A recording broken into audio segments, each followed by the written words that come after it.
Hello sa ating mga SSS members and pensioners, it's me Angel. Welcome sa aking YouTube channel. Sasagutin natin tong comment ni Ma'am Irene.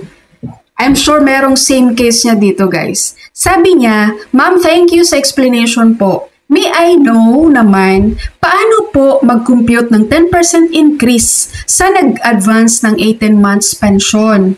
Sabi po sa SSS office, meron na daw po. Whole amount po ang ma-receive namin. Please help po. Thank you po.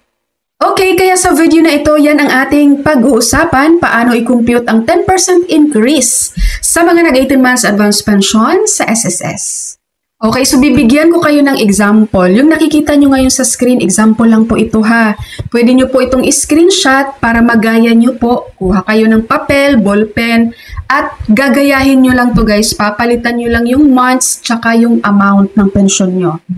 Okay, ang example ko dito halimbawa, si SSS pensioner nag-18 months advance siya at covered po ay from January 2025 to June 2026. 18 months yan. Ngayon, ang monthly pension niya ay 5,000 pesos. So, sa increase natin kay SSS, para sa retirement or disability pensioner, 10% yon ng kanyang monthly pension. Para naman sa survivor pensioner, 5% yon ng kanyang monthly pension. So, dahil dun sa nag-comment, ang tanong niya kasi ay 10%. So, sa 10% tayo mag-focus dito. Okay. Ngayon, ito guys, ang pinakatatandaan nyo talaga.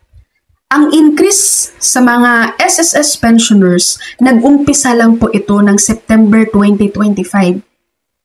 Nag-umpisa lang ng September 2025. Meron kasi iban dito nagtatanong, Ma'am, bakit hindi ko pa na-receive yung differential ko nung February 2025, nung March 2025? Wala talaga kayong marireceive nun guys, dahil wala namang increase nun. Okay, ulitin ko. Ang increase ng SSS pensioners nag-umpisa lang ng September 2025. Ngayon ito na. Dahil nag-18 months advance si SSS pensioner, may mga buwan na nalagpasan na dapat may increase siya pero hindi niya na-receive ang increase dahil nga na-advance niya na agad yon. Okay. So mula September 2025, October, November, December 2025, January 2026, February, March, April, May, June 2026, ang kanyang monthly pension na natanggap ay 5,000 pesos buwan-buwan. Ito yung kanyang old monthly pension, wala pang increase, no? Tig 5,000 lang yan. Nakuha niya na. Ngayon, ibig sabihin po, mula September 2025, meron siyang differential. Ano ang maging differential niya? Yung sa increase. Kasi dapat nung September may increase na siyang 10%. So, ang 10% ng 5,000 is 500 pesos. So, ito yung differential niya. May differential siya mula September 2025 hanggang June 2026. Tig 500 pesos monthly. So, ang total ng kanyang differential mula September 2025 hanggang June 2026 ay 5,000 pesos.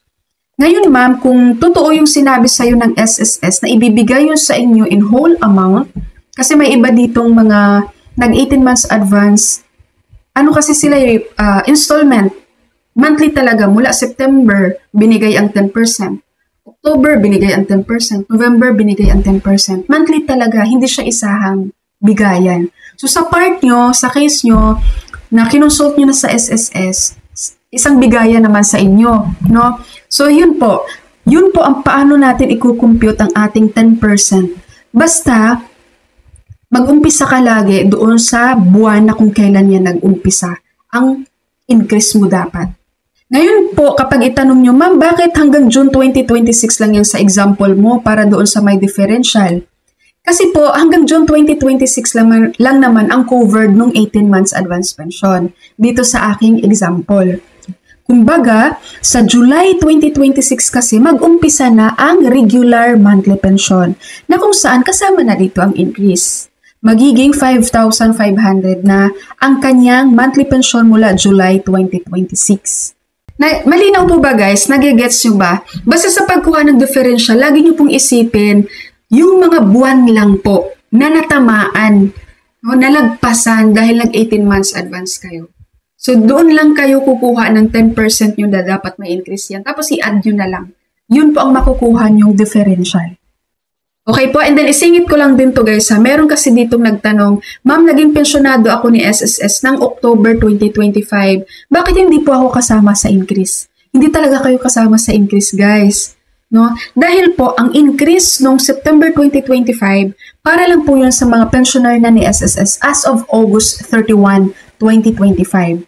So kung October ka na naging pensionado ni SSS, makakasama ka lang sa increase on September 2026 tsaka September 2027.